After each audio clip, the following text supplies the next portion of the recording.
No próximo sábado, dia 30, será a nossa avaliação. Portanto, essa semana será dedicada à revisão dos conteúdos conforme previsto no plano de ensino. Então, vamos iniciar com funções. O conceito de função é um dos mais importantes da matemática e ocupa lugar em destaque em vários de seus ramos, bem como em outras áreas do conhecimento. É muito comum e conveniente expressar fenômenos físicos, biológicos, sociais e etc., por meio de funções. Vamos colocar aqui uma noção intuitiva de uma função, ou seja, uma situação real. João vai escolher um plano de saúde entre duas opções, A e B. Veja as condições dos planos.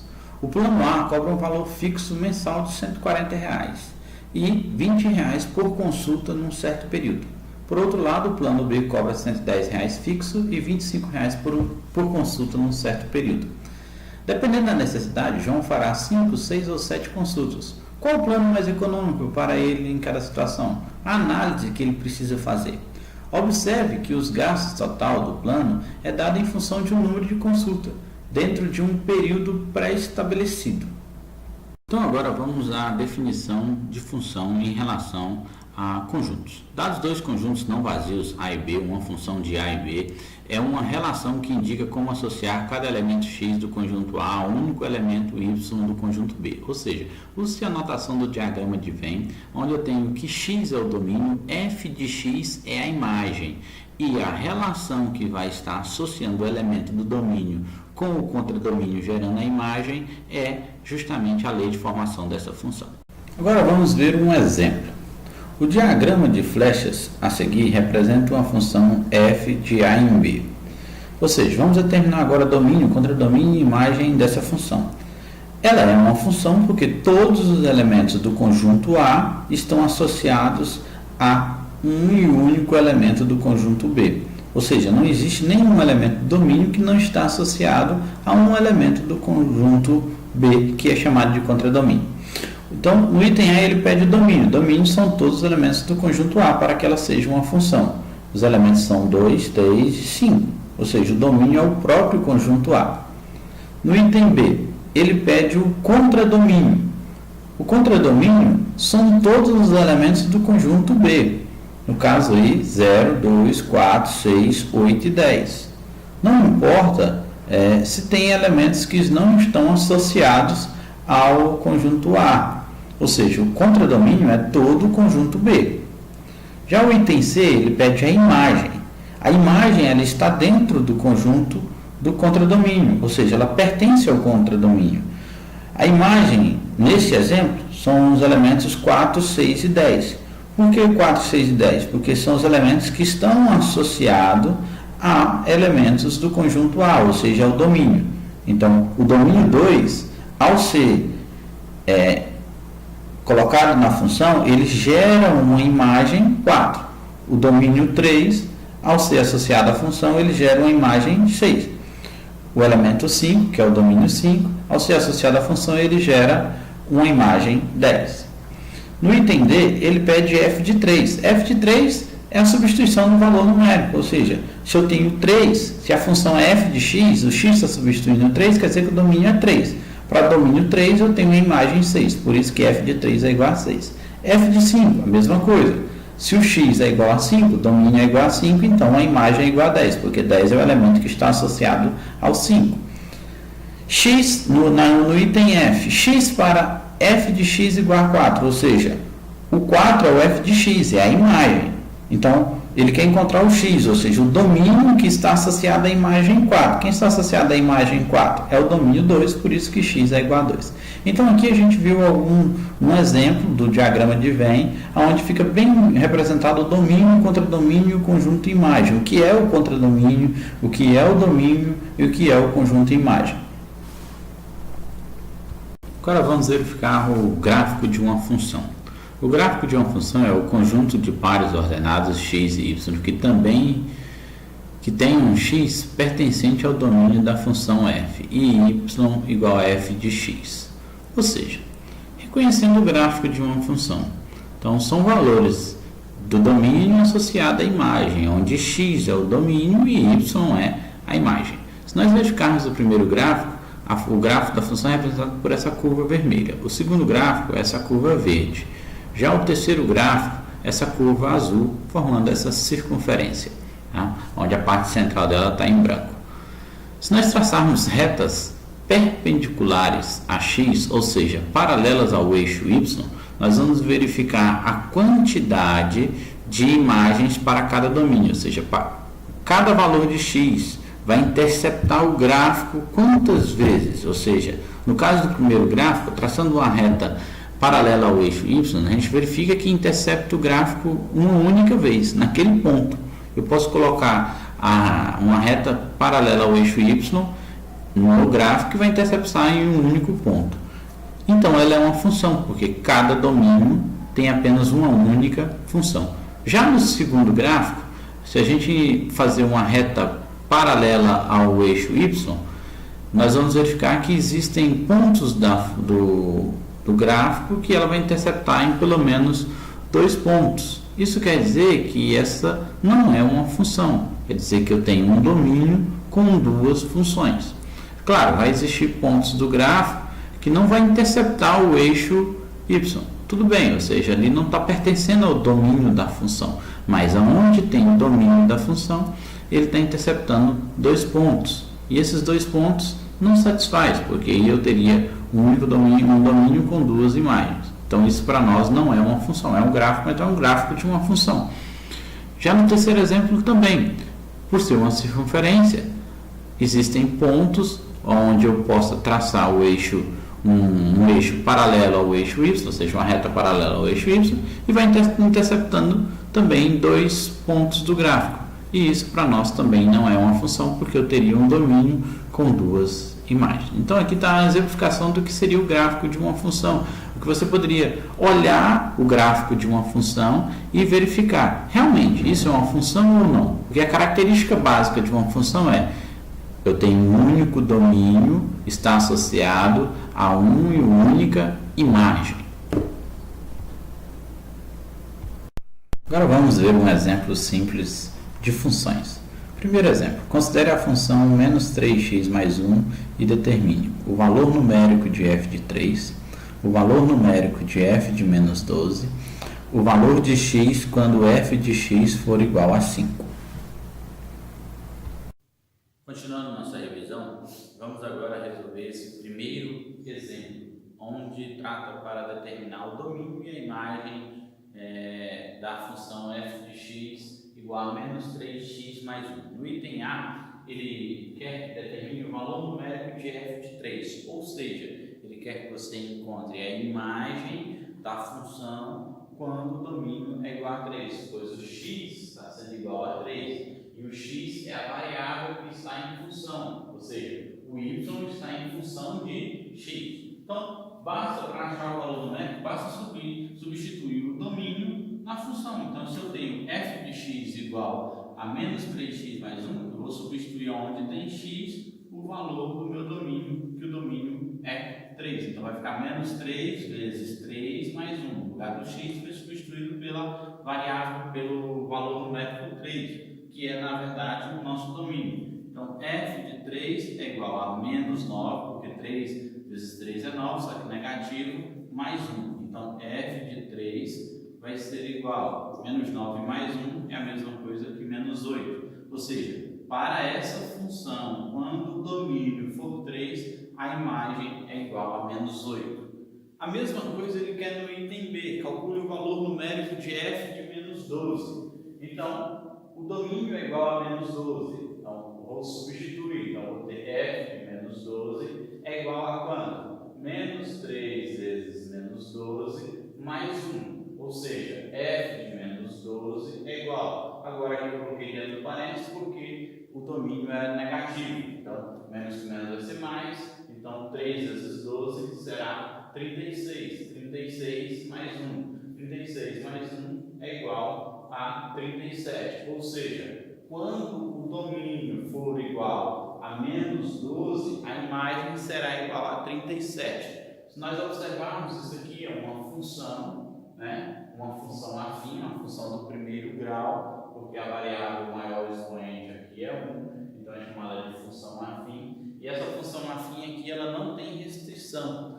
Porque a gente viu lá que as principais restrições das funções é quando eu tenho um denominador, ou seja, quando eu tenho uma fração, ela é racional e tudo que está no denominador tem que ser diferente de zero, porque se ele for zero, não é indeterminada a divisão cujo denominador é igual a zero. Ou então, quando a gente tem um radical e esse radical, se ele tiver um índice par, o que tem que estar dentro do radicando tem que ser algum valor maior ou igual a zero, porque para os números reais, onde a gente trabalha as funções nos reais, se o radicando for negativo, ele não terá um resultado número real, será um número complexo. Então, analisando essa função aqui, ela é uma função afim do primeiro grau, né? Função polinomial do primeiro grau, e ela não possui uma restrição. Então, por isso, para qualquer domínio nos reais, eu terei uma imagem, e uma e única imagem. Continuando, o item C ele quer determinar o valor de x quando f de x for igual a 5, ou seja, ele nos dá a imagem é 5 e ele quer encontrar o domínio x para essa imagem 5. Então, eu tenho que a função f de x é igual a menos 3x mais 1, então eu vou substituir o f de x por 5 e eu vou encontrar justamente o nosso domínio. Então, eu tenho uma equação do primeiro grau, variável do primeiro membro, então fica menos 3x vai ser mais 3x, é igual a 1, o 5 positivo vai ficar negativo, menos 5. Então, eu terei 3x igual a menos 4. O 3 está multiplicando, posso passar ele dividindo. Então, vai ficar x igual a menos 4 terços. Ou seja, para que a imagem seja 5, o domínio tem que ser igual a menos 4 terços. Então, aqui a gente resolveu um exemplo simples, onde pede para calcular apenas o domínio e imagem de uma função conhecida, ou seja, a partir de uma lei de formação. Agora vamos trabalhar funções do primeiro grau. Função afim, ou também função do primeiro grau, é uma função f de R em R, ou seja, o domínio nos reais e o contradomínio também nos reais. É uma função afim quando existem os números reais a e b, tais que f de x é igual a x mais b para todo x pertencente aos reais, onde esse a e b são coeficientes, chamados de coeficiente angular e coeficiente linear. Aqui apresentamos 3 exemplos de funções afim, ou função do primeiro grau. A primeira é f de x é igual a meio de x menos 6, em que a é igual a meio e b é igual a menos 6, ou seja, o coeficiente angular é 1 sobre 2 e o coeficiente linear é menos 6. Já a função g de x é igual a menos 7x, a é igual a menos 7, só que o b é igual a zero porque não aparece a constante. Já a função h de x é igual a menos 5, onde o a é igual a zero e o b é igual a menos 5. Ou seja, nós vimos as 3 funções em que nós temos uma função constante, uma função linear e uma função afim. Ou seja, o que é isso? A função afim ela é uma função completa onde eu tenho a e b diferente de zero. Já a função constante ela é uma função afim, só que onde eu tenho a igual a zero, ou seja, eu não tenho a variável x, eu só tenho a constante, ou seja, eu só tenho o coeficiente linear. Já uma função afim que ela é linear, nós vamos ter o coeficiente linear igual a zero, ou seja, eu tenho apenas o coeficiente angular. No caso, eu vou ter apenas o a e o b vai ser igual a zero. Por exemplo, nós temos aí exemplos de funções constantes e funções lineares. No exemplo anterior, a função g de x e a função h de x, uma era a função linear, a outra era a função constante. Retornando ao nosso primeiro exemplo, em que pediu para se calcular o valor numérico, ou seja, o domínio de algumas funções e a imagem, e o domínio da função e a imagem da função, f de x igual a menos 3x mais 1, se nós acrescentarmos o item D, fazer um esboço do gráfico dessa função, pois essa função f de x menos 3x mais 1 é uma função afim, uma função do primeiro grau, onde o coeficiente angular é menos 3, ou seja, o a é menos 3, e o coeficiente linear é igual a 1, ou seja, o valor de b é igual a 1. Se nós tivéssemos um esboço do gráfico dessa função, o esboço do gráfico de uma função afim, ela é uma reta. Ela pode ser uma constante ou linear, mas se é uma função afim, o gráfico dessa função ela é afim. E esse gráfico ele pode ser crescente ou decrescente. Isso vai depender do coeficiente angular. Se o coeficiente angular for positivo, ela será crescente. Se o coeficiente angular for negativo, ela será decrescente. Quem é o coeficiente angular? O coeficiente angular é o valor de A. No caso desse exemplo, o A é igual a menos 3, automaticamente essa função é uma função decrescente, ou seja, quanto maior o valor do domínio, menor será o valor da imagem. Vamos fazer esse exemplo, esse gráfico no GeoGebra, como a gente já colocou lá na plataforma Moodle anteriormente, para que vocês façam as construções do gráfico, também utilizando o software GeoGebra. Então, olha aqui, fazendo o gráfico da função, nós vemos automaticamente que ela é uma função decrescente e ela intercepta o eixo y no valor igual a 1, ou seja, y igual a 1, porque o coeficiente linear é igual a 1.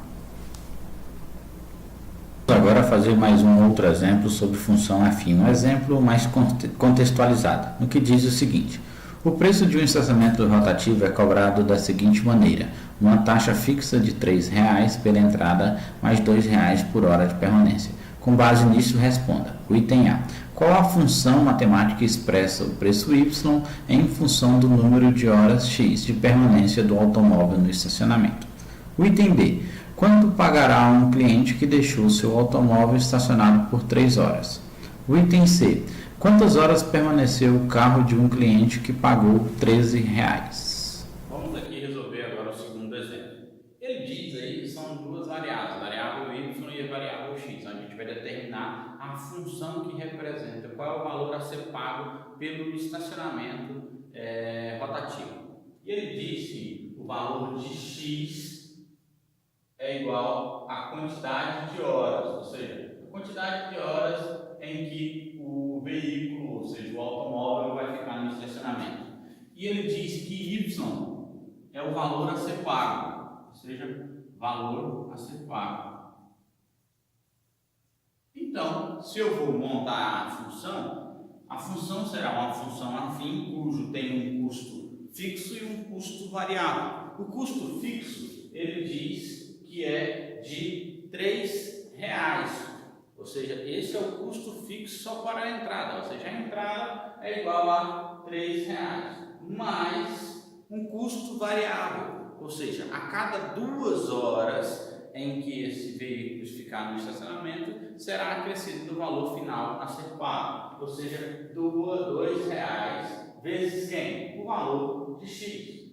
Então, só simplificando, a nossa função será 3 mais 2x. Então, o valor a ser pago é igual a 3 mais 2x, que é um custo fixo mais um custo variável. O custo variável depende da quantidade de horas que esse veículo ficar no estacionamento. No item B, ele pede para calcular o valor a ser pago, considerando que o veículo permanecerá 3 horas no estacionamento. Ou seja, nós vamos encontrar apenas o valor numérico da função quando o domínio é igual a 3. Então, substituindo x por 3, eu terei 3 mais 2 vezes 3. 2 vezes 3 é igual a 6. 6 mais 3 é 9. Então, y é igual a 9. Como y é o valor a ser pago, então o valor a ser pago é R$ 9,00. O que nós fizemos no exemplo anterior? Calcular a imagem do domínio de uma função. A única coisa é que no exemplo anterior eu já havia dado a função. Aqui nós determinamos a função conforme as orientações do enunciado da questão. Já no item C, ele pede para calcular o valor de x quando y for igual a R$ 13,00. Ou seja, ele pede para calcular quantas horas esse veículo permaneceu no estacionamento. Então, eu teria a função y igual a 3 mais 2x, y é igual a 13, que é R$ 13,00, 3 mais 2x. Ou seja, isolando o valor de x, eu terei 2x igual a 13, só estou tirando aqui o 3, então vai ficar menos 3. 13 menos 3 é igual a 10, ou seja, x vai ser igual a 10 dividido por 2, multiplicando passou dividindo, ou seja, x é igual a 5. 5 por quê? 5 horas, porque x é a quantidade de horas que o veículo permaneceu no estacionamento. Então aqui uma questão simples sobre função afim de um enunciado onde eu tinha um valor fixo e um valor variável. Então lembre-se que esse valor fixo vai ser o coeficiente linear e o valor variável, ou seja, ele é em função da quantidade de horas. Então a constante será chamada de coeficiente angular. Tá bom? Agora vamos para o terceiro exemplo. Determine a lei da função cuja reta intersecta os eixos em -8 e 0 e 0 e 4. Ou seja, eu tenho uma reta que vai intersectar dois pontos, o ponto -8, 0 e o ponto 0 e 4. Ou seja, eu tenho dois valores de x, que é -8 e 0, e dois valores de y, que é 0 e 4. Eu vou determinar primeiro a função afim, que representa, que vai intersectar esses pontos. Depois de eu terminar essa função, a gente vai verificar se ela é crescente ou decrescente. No item A, no item B, determinar qual é a função a raiz da função, e no item C, calcular o valor de f de -1. Agora vamos resolver o terceiro exemplo, no qual ele nos diz que eu tenho uma reta que intersecta dois pontos. Ou seja, primeiro vamos determinar a lei, ou seja, a função que é determinada por essa reta que intersecta o ponto -8 e 0 e o ponto 0 e 4, para depois esclarecer os itens A, B e C. Então vamos lá.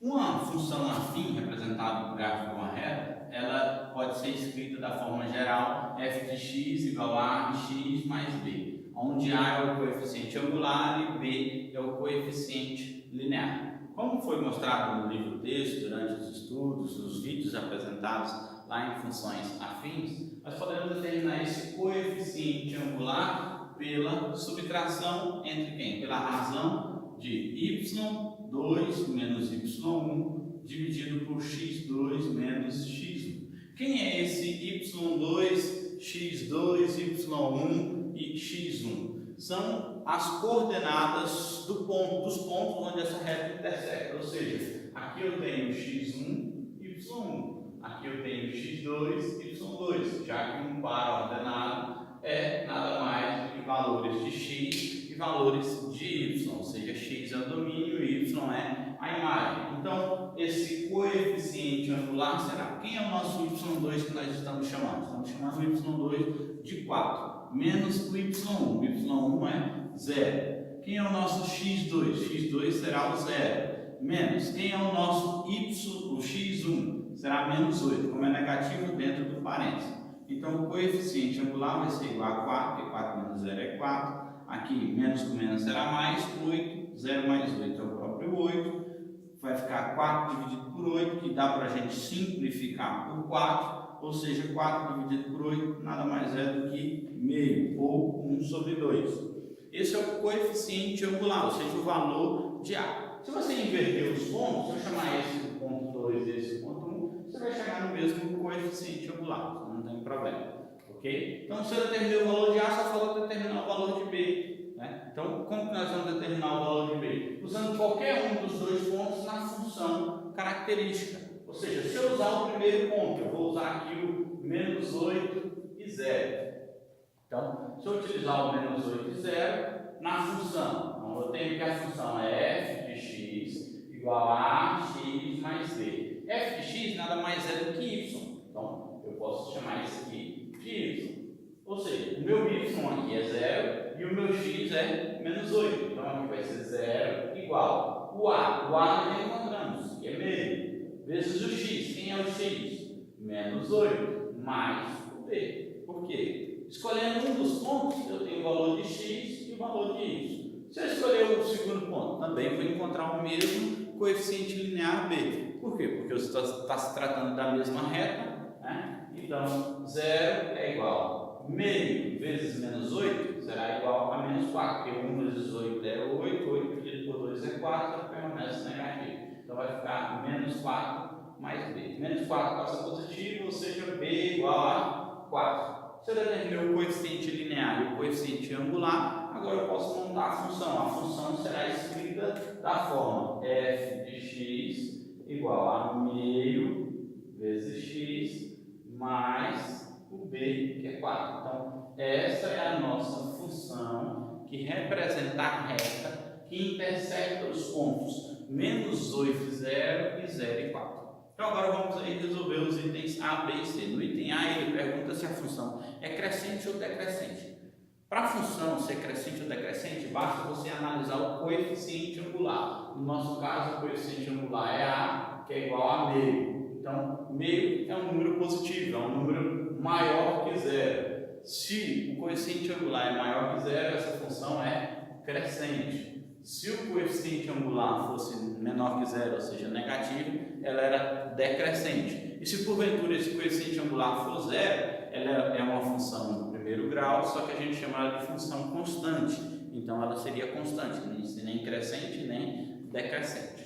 Certo? Então no item B ele pede para encontrar a raiz da função. A raiz da função nada mais é quando a imagem for igual a zero, ou seja, quando f de x for igual a zero. A função que nós encontramos, f de x, é meio vezes x mais 4. Então eu terei meio vezes x mais 4 igual a zero. Ou seja, aqui a equação do primeiro grau eu devo isolar o x. Então vai ficar meio vezes x é igual a 4 é positivo, veio negativo. Agora eu tenho 2 dividindo, ele vai passar multiplicando. Então vai ficar menos 2 menos 4 vezes 2, dividido. 1 está multiplicando, passa dividindo. Então, eu tenho menos 4 vezes 2 dá 8. 8 dividido por 1 é 8, só que é negativo. Então, x é igual a menos 8. Ou seja, para eu ter o zero da função, para eu ter a raiz dessa função, eu preciso que x seja igual a menos 8. Em outras palavras, se eu substituir o x por menos 8, eu vou encontrar a imagem zero, que menos 8 dividido por 2 dá menos 4. Menos 4 mais 4 é zero. Continuando, o item C pede para calcular o valor de f de menos 1, ou seja, igual nós fizemos nos itens anteriores, no exemplo 1 e no exemplo 2. Eu tenho o domínio menos 1, vou encontrar a imagem, basta substituir na função. Então eu tenho f de menos 1 é igual a meio vezes menos 1 mais 4. Então f de menos 1 é igual a menos meio, porque 1 vezes 1 é 1, só que negativo, mais 4. Aqui eu tenho uma soma de uma fração por um número decimal. Então, eu vou fazer o mínimo múltiplo comum. O mínimo múltiplo comum é 2, porque o denominador do 4 é 1. Então, o mínimo múltiplo comum entre 2 e 1 é 2. Então, divide pelo denominador, multiplica pelo numerador. 2 dividido por 2 é 1. 1 vezes menos 1, menos 1. Sinal positivo. 2 dividido por 1 é 2. 2 vezes 4 é 8. Então, f de menos 1 é igual a menos 1 mais 8. É 7, então vai ficar 7 dividido por 2. Então, a imagem cujo domínio dessa função é igual a menos 1 é 7 meios. Ou seja, esse é um ponto aonde a reta vai intersetar no x menos 1 e no y 7 sobre 2. Vamos agora para o quarto exemplo, também sobre função afim. Diz assim: o preço de venda de um produto é de R$ 27. A venda de 100 unidades dá lucro de R$ 260, sabendo que o custo fixo para a produção de até 300 unidades é de R$ 540, e acima de 300 unidades o custo fixo é de R$ 3.500. Sabendo que o custo variável é proporcional ao número de unidades produzidas, determine a função receita total. O custo para a produção de 280 unidades. E no item C, a produção necessária para um lucro de R$ 10.000. Continuando nossa revisão, vamos agora resolver o quarto exemplo, que no item A, ele pede para calcular a função receita total. Então, receita, eu vou chamar de R. Em função de quem? Do número de unidades, ou seja, a quantidade de produto. No caso, eu vou chamar aqui de X. Então, a receita de X. O que é a receita? A receita é o que eu consigo arrecadar com a venda dos produtos. E ele diz no enunciado da questão que cada produto será comercializado, ou seja, a venda de um produto é de R$ 27. Ou seja, a receita é 27 vezes o número de produtos. Ou seja, cada produto vai ser comercializado, vendido por 27 vezes a quantidade. Então, a minha receita, a função receita, será 27x. Esse é o que eu consigo arrecadar. A empresa vai conseguir arrecadar com a venda de X unidades do produto. Então, é isso que ele quer no item A, função receita total. No item B, ele quer o custo para a produção de 280 unidades. Então, ele quer o custo. Então, eu vou chamar de custo, a função custo em função do número de unidades. esse número de unidades produzidas ou unidades vendidas. Então, estou considerando X o número de unidades. Então, o custo de X unidades. O custo de X unidades, ele diz para nós que a venda de 100 unidades dá um lucro de R$260. Sabendo que o custo fixo para a produção de até 300 unidades é de R$540. Então, ele vendeu 100 unidades e deu um lucro de R$260. O que é lucro? Lucro, eu vou chamar de L, lucro X, a função lucro, nada mais é do que a receita menos o custo. Se eu tenho a receita, retiro os custos, eu encontro meu lucro. Então, ele diz que o lucro de 100 unidades, então o lucro de 100 unidades equivale à receita de 100 unidades menos o custo de 100 unidades. Então, ele diz que o lucro de 100 unidades é de R$260. Receita de 100 unidades. Receita nós vimos no item A, que a receita é 27 vezes X. Então, no lugar, se eu tenho X sendo 100, então vai ser 27 vezes 100. O que nós queremos encontrar justamente é o custo. O custo. E aqui ele está dizendo que é o custo de 100 unidades. Então, o custo de 100 unidades será igual a quanto? Então, continuando. 260 é igual a 2.700, porque 27 vezes 100 é 2.700, o custo de 100 unidades. Trazendo o custo para o primeiro membro, então terei que o custo de 100 unidades é igual. 260 positivo, ele passa negativo. 2.700 menos 260 vai ficar 2.440. Ou seja, o custo de 100 unidades equivale a R$2.440. Só que nós não determinamos a função custo, porque ele quer determinar o custo para 280 unidades. Quando eu determinar a função custo, eu posso determinar o custo para qualquer quantidade de unidades. O que eu fiz? Através de uma informação que ele deu que o lucro de 100 unidades gera um lucro de R$260, eu encontrei o custo para essas 100 unidades. Só que ele dá uma divisão. Ele diz que se eu tenho X menor que 350 unidades, ele tem um valor fixo. Agora, se X for maior que 350 unidades, ele nos diz lá que, sabendo que o custo fixo para a produção de até 300 unidades, que 300 unidades, então menor ou igual a 300 unidades, será de R$540. Agora, acima de 300 unidades, o custo fixo ele aumenta, ele passa para 3.500. Por que esse custo fixo aumenta? Se a gente analisar numa empresa, às vezes, para produzir 300 unidades, ele precisa de um determinado espaço, uma máquina menor, ele precisa de uma menor quantidade de funcionários. Se algo ultrapassa essas 300 unidades, ele precisa alugar, às vezes, um galpão maior, um espaço maior, ter um número de funcionários maior. Às vezes, então, com isso, aumenta-se os custos fixos, por exemplo, de água, energia, com funcionários. Então, esse custo fixo aumenta, ele aumenta aí para R$3.500. Então, se eu tiver a produção de até 300 unidades, o custo fixo é de R$540, mais um custo variável, que o custo variável ele diz que, sabendo que o custo variável é proporcional ao número de unidades produzidas. Proporcional, então, depende da quantidade de unidades produzidas. Então, eu vou chamar ele aqui de A vezes X. X é a quantidade de unidades produzidas. Nós observamos aqui, volta a ser uma função afim, aqui é um custo fixo e aqui é um custo variável. Ou seja, depende da quantidade de variáveis, ou quantidade de unidades produzidas. E nós queremos encontrar justamente esse A. Mas só que se o X for maior que 300 unidades, esse custo ele é de 3.500, que é o valor fixo, mais A vezes X, que é o custo variável. Certo? Então, nós temos essas duas situações.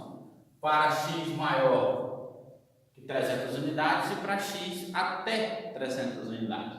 Como eu sei o lucro de 100 unidades, eu vou trabalhar com a função de menor ou igual a 300 unidades.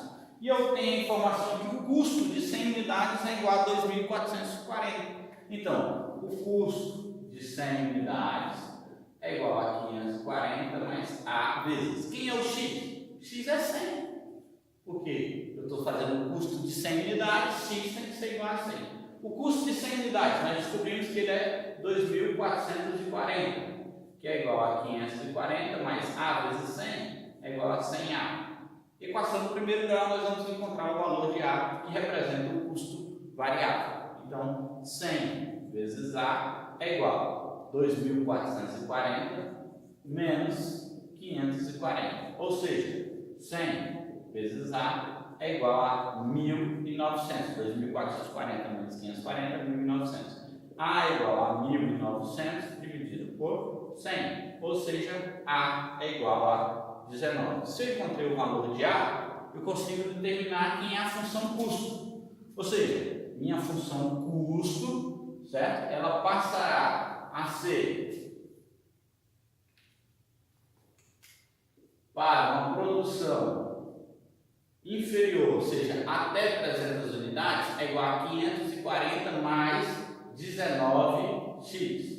Agora, se eu tenho um custo maior que 300 unidades, esse meu custo será de 3.500 mais 19x, que é o custo variável, o custo de cada unidade, é 19 vezes o valor da unidade. Entretanto, no item C, ele quer que calcule o custo de 280 unidades, ou seja, ele quer saber qual é o valor do custo sendo produzida 280 unidades. Considerando que se a gente vender todas essas unidades, então nós teremos que o custo será de 540 mais 19x. Por quê? Porque eu estou dando na primeira função? Porque 280 unidades é menor ou igual a 300 unidades. Então, o custo de 280 unidades, substituindo na função, será 540 mais 19 vezes 280. O custo de 280 unidades é igual a 540 mais 19 vezes 280 vai dar 5.320. Ou seja, basta eu somar agora 540 com 5.320, que é igual a 5.860. Então, o custo de 280 unidades nada mais é do que o custo de 5.860 reais. Então, isso foi o que ele pediu aí no item B. Agora vamos resolver o item C. O item C ele diz a produção necessária para um lucro de 10 mil reais. Então ele quer um lucro com a quantidade de unidades para que se tenha um lucro de 10 mil reais. E aí, o que é lucro? Lucro nada mais é do que receita menos o custo.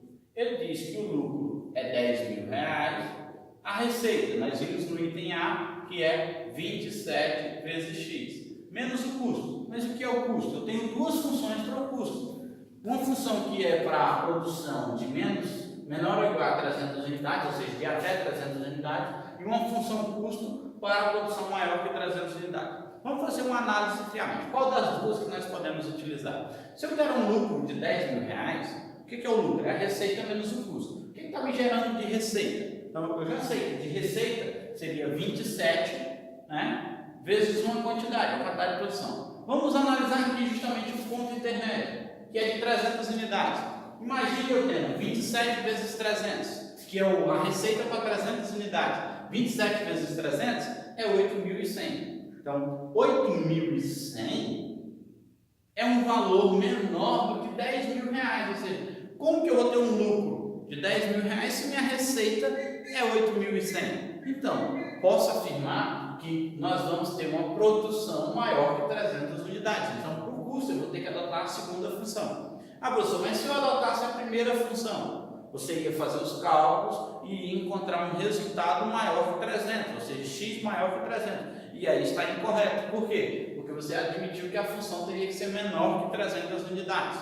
Então, nós podemos adotar 3.500 mais 19x. Veja que vai ficar dentro do parênteses porque a função custo é negativa, então eu tenho que trocar o sinal de todos os componentes da função. Então eu terei 10.000 igual a 27x menos 3.500 menos 19x. Isso é uma equação do primeiro grau, então que tem variável no primeiro membro e que não tem variável no segundo membro. Então, continuando aqui, só para reduzir um pouco, 10.000 é 27x menos 19x é 8x menos 3.500, ou seja, 8x vai ser igual a 10.000 menos 3.500 passa positivo, mais 3.500. Então eu terei que x vai ser igual a 13.500, que é a soma de 10.000 mais 3.500, dividido por 8. Ou seja, esse x vai ser igual a 1.687,5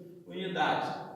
Mas, numa produção, a gente não produz metade de uma unidade. Então, para ter um lucro de R$10.000, eu vou ter que ter uma produção de 1.688 unidades.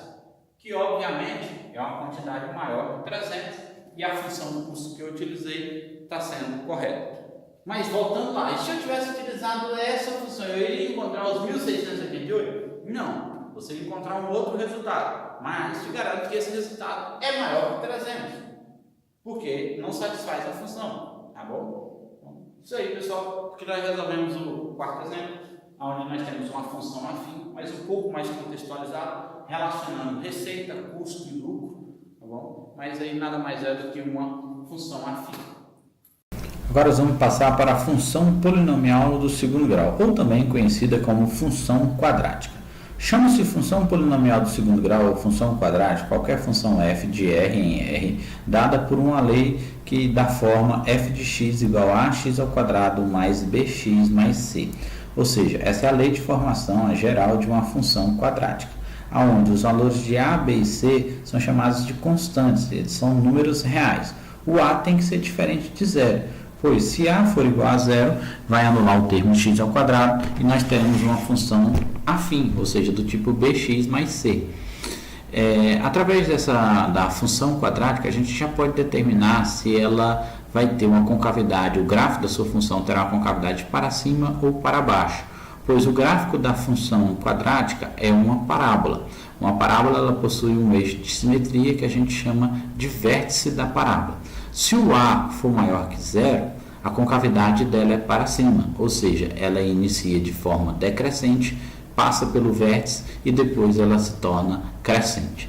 Já se o valor de a for negativo ou menor que zero, a concavidade dela será para baixo e automaticamente ela inicia-se como crescente, ela vai no seu ponto máximo, que é o vértice, e aí ela passa a ser decrescente. Então, uma função quadrática, o gráfico da sua função é uma parábola, e essa parábola ela pode ter concavidade para cima ou para baixo, e assim a gente pode determinar um valor máximo ou um valor mínimo para essa função. Se a concavidade for para cima, ela terá um valor mínimo. Se a concavidade for para baixo, ela terá um valor máximo. Esse valor máximo e esse valor mínimo a gente determina encontrando o valor de y do vértice.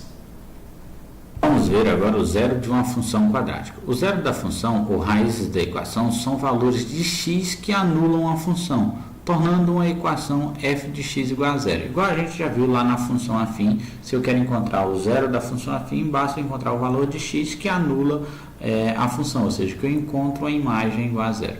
Mas, pela função do segundo grau, a gente vai adotar valores encontrados por uma fórmula mundialmente conhecida, ou seja, uma fórmula bastante utilizada. Aqui no Brasil é chamada de fórmula de Bhaskara. Fora do Brasil, normalmente ela é chamada de fórmula do discriminante, onde eu tenho para que f de x seja igual a zero, ou seja, ax ao quadrado mais bx mais c seja igual a zero, nós teremos que x é igual a menos b mais ou menos raiz quadrada de b ao quadrado menos 4ac sobre 2a, aonde o que está dentro do radical é chamado de discriminante, ou seja, o discriminante é representado pela letra grega delta, mostrará a quantidade de raízes reais da função quadrática pela fórmula abaixo, ou seja, o que está dentro do radical é igual ao discriminante, que é b ao quadrado menos 4ac. Quando você calcula o discriminante, você pode já identificar quantas raízes essa função quadrática tem.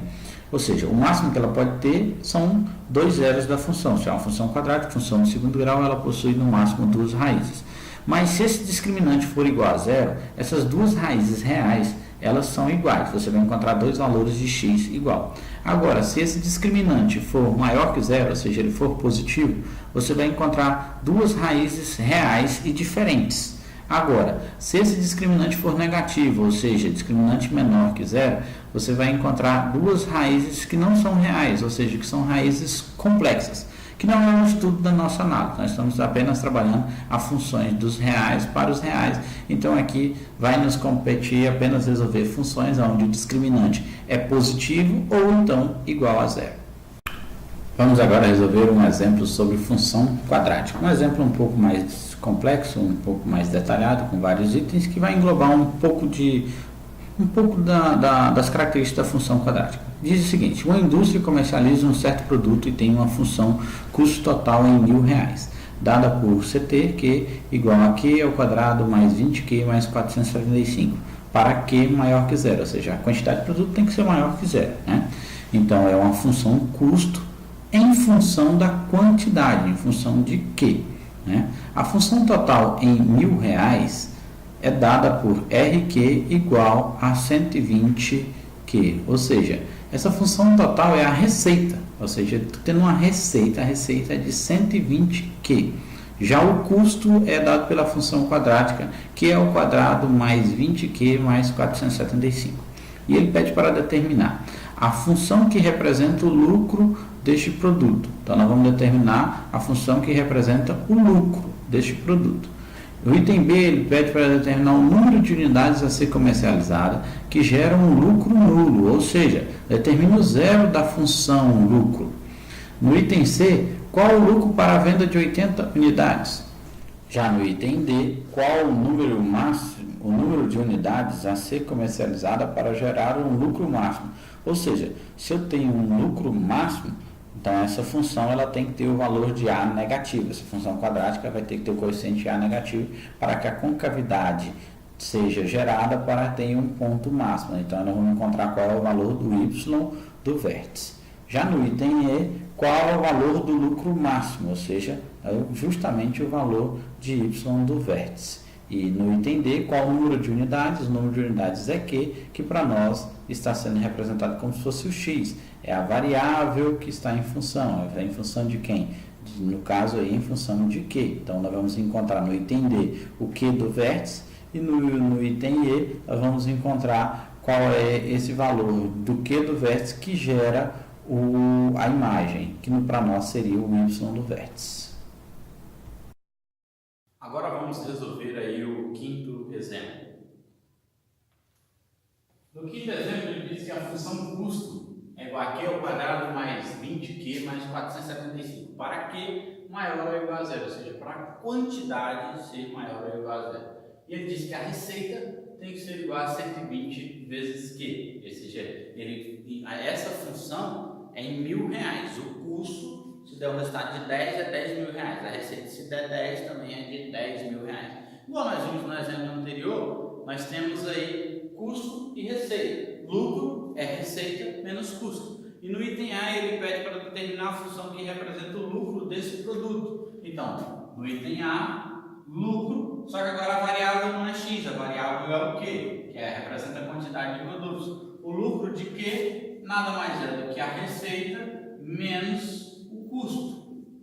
Então, o lucro de Q é igual à receita, que é 120Q, menos o custo, que já é Q ao quadrado mais 20Q mais 475. Diferentemente do exemplo anterior, aqui ele já nos deu qual é a função custo. No exemplo anterior nós encontramos qual era essa função custo. Só que essa função custo, ela é uma função do segundo grau. Então, lucro de Q é igual a 120Q, tirando do parênteses, nós vamos ter menos Q ao quadrado, mais menos, menos 20Q, mais menos 475.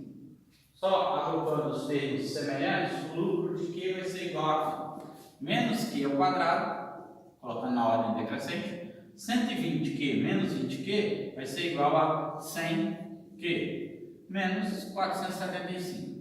Então essa é a função lucro. A função lucro é dada por menos Q ao quadrado mais 100Q menos 475. Essa é a nossa função lucro. Se você essa função lucro, ela é uma função do segundo grau, certo? Ela é uma função do segundo grau. Se nós olharmos as características dela, o coeficiente A, que é o que está acompanhando o termo ao quadrado, é negativo. Então, eu sei que se A for menor que zero, essa função, se tiver um A menor que zero, ela é uma função onde a concavidade é para baixo. Se ela é para baixo, aqui vai ter um ponto de máximo, certo? Só analisando aí as características dela. Mas, continuando, no item B ele pede, determine o número de unidades a ser comercializada que gera um lucro nulo, ou seja, determine o zero da função lucro. Se ele quer o zero da função lucro, nada mais é que nós vamos encontrar lucro dessa função igual a zero. Quem é o lucro da função? Menos Q ao quadrado mais 100Q menos 475 será igual a zero. Passou a ser uma equação do segundo grau. Para encontrar o zero da função à raiz, a gente utiliza a fórmula do discriminante, também conhecida como fórmula de Bhaskara, onde nos diz que x é igual a menos b mais ou menos raiz quadrada de delta sobre 2a. Só que aqui nós não estamos adotando o x, nós estamos adotando o q. Então, q vai ser igual a quem? Menos b menos 100, porque o b é 100. Mais ou menos raiz quadrada de delta. Mas quem é o delta? B ao quadrado. Quem é o B? 100. Então vai ficar 100 ao quadrado. Menos 4 vezes o A. Quem que é o A? O A é o menos 1, que acompanha o Q. Vezes o C. O C é menos 475. Dividido por quem? Por 2 vezes A. O A novamente, que é o menos 1. Resolvendo que vai ser igual a menos 100 mais ou menos raiz quadrada. 100 ao quadrado, 100 vezes 100 é 10.000. Menos com menos é menos com menos é mais com menos é menos. Então aqui vai ficar negativo. 4 vezes 1, 4. 4 vezes 475. Nada mais é do que 1.900. Dividido por 2 vezes menos 1, menos 2. Então eu terei que o Q é igual a menos 100 mais ou menos. Se nós pegarmos 10.000 menos 1.900, dá 8.100. Raiz quadrada de 8.100 nada mais é do que 90, dividido por menos 2. Então aqui eu posso encontrar o que a gente chama de Q1 e de Q2. Q1 é a parte positiva, Q2 é a parte negativa. Então aqui vai ser menos 100 mais 90 dividido por menos 2. E o Q2 vai ser menos 100 menos 90 dividido por menos 2.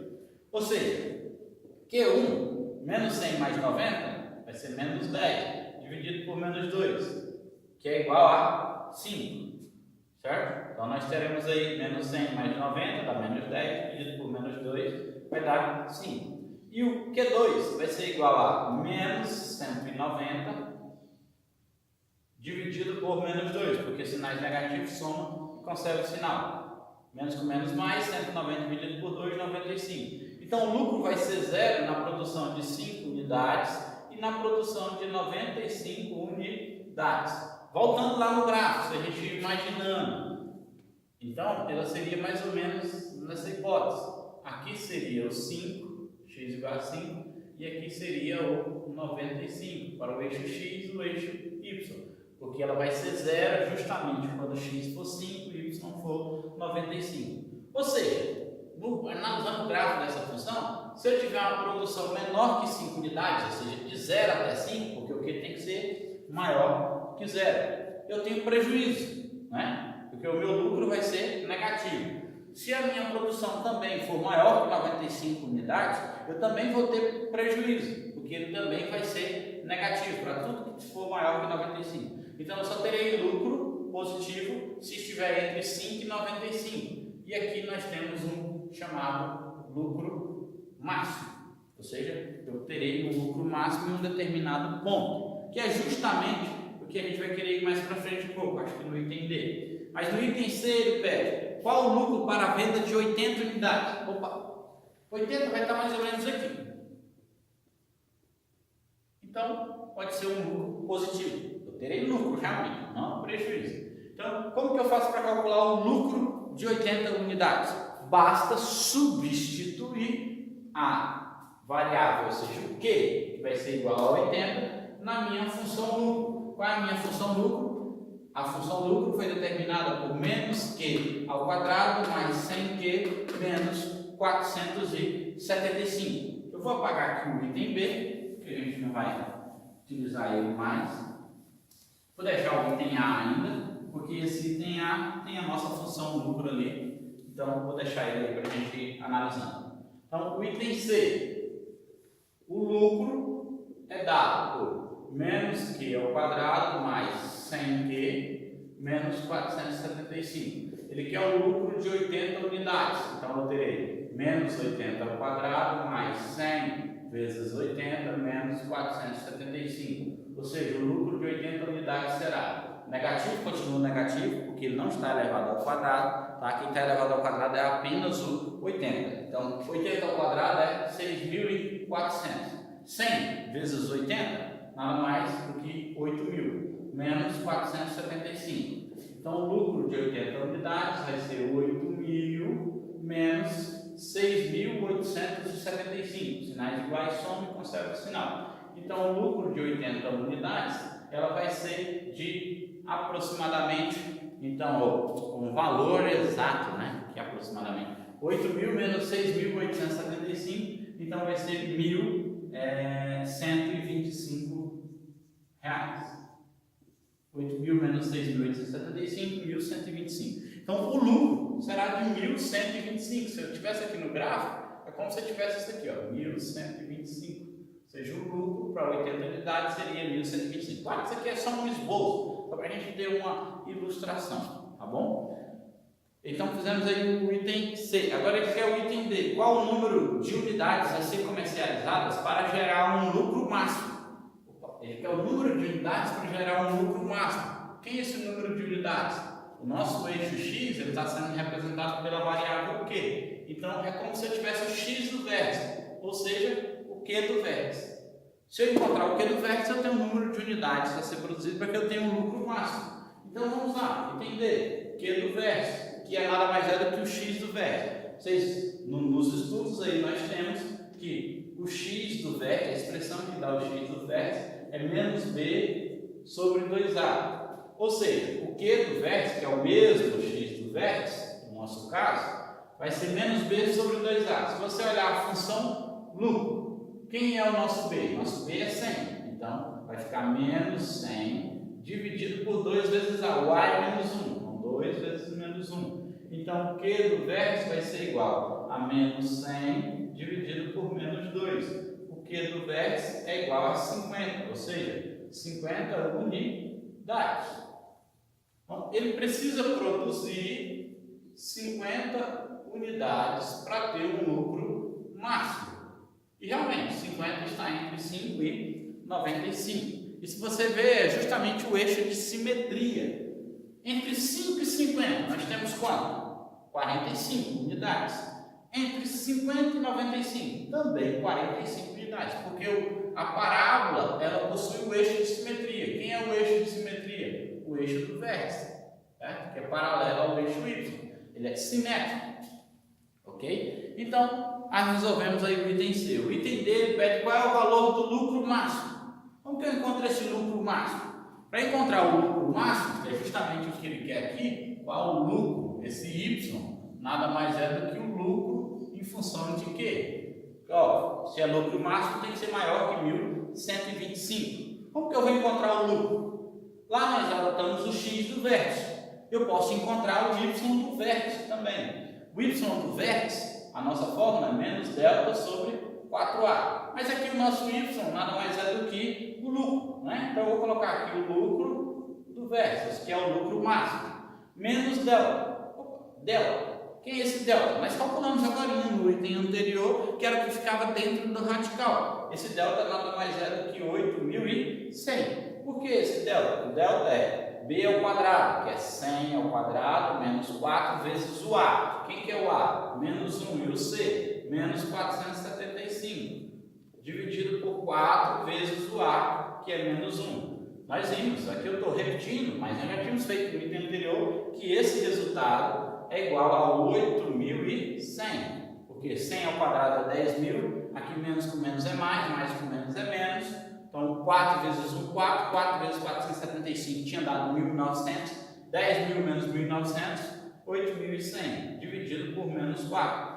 Então o lucro máximo, que é o lucro do vértice, será 8.100 dividido por 4, menos com menos é mais, 8.100 dividido por 4 nada mais é do que R$ 2.025, ou seja, R$ 2.025 será o lucro máximo para a comercialização desse tipo de produto em função do seu custo, ok? Essa é uma forma que eu teria de encontrar o lucro máximo, adotando o Y do vértice. Mas se nós não quiséssemos adotar o Y do vértice, eu poderia simplesmente pegar, se eu já tenho um item C, que para gerar o lucro máximo eu preciso produzir 50 unidades, bastava eu vir aqui, e substituir lucro de 50 unidades, seria igual a quê? Menos 50 ao quadrado, mais 100 vezes 50, menos 475. Eu tenho aqui o lucro de 50 unidades.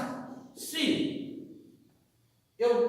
para gerar o lucro máximo eu preciso produzir 50 unidades, basta substituir na função. Então aqui vai ser menos 2.500, porque 50 ao quadrado é 2.500, mais 100 vezes 50 vai dar 5.000, menos 475.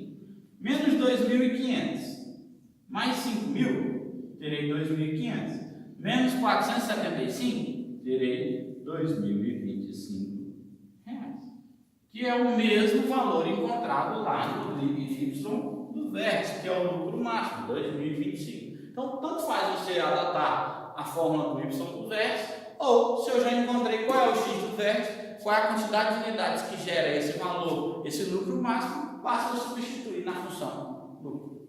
Então, pessoal, aí resolvemos um exemplo de função quadrática, onde trata alguns conceitos, um exemplo um pouquinho mais extenso, mas os conceitos básicos de função quadrática, que seria a nossa análise dela, se ela tem concavidade para baixo ou para cima, conforme o valor de A, que nada mais é também do que encontrar o valor numérico, no item C aqui o valor numérico de uma função quadrática. No item B nós encontramos o zero da função quadrática, que são as raízes, e no item D e no item E nós trabalhamos aqui, no item E, trabalhamos com o vértice dessa parábola, que nada mais é do que o máximo ou mínimo, dependendo de quem, do coeficiente A. Se o A aqui fosse positivo, ou seja, maior que zero, essa concavidade seria para cima, nós teríamos um lucro mínimo em relação a essa função.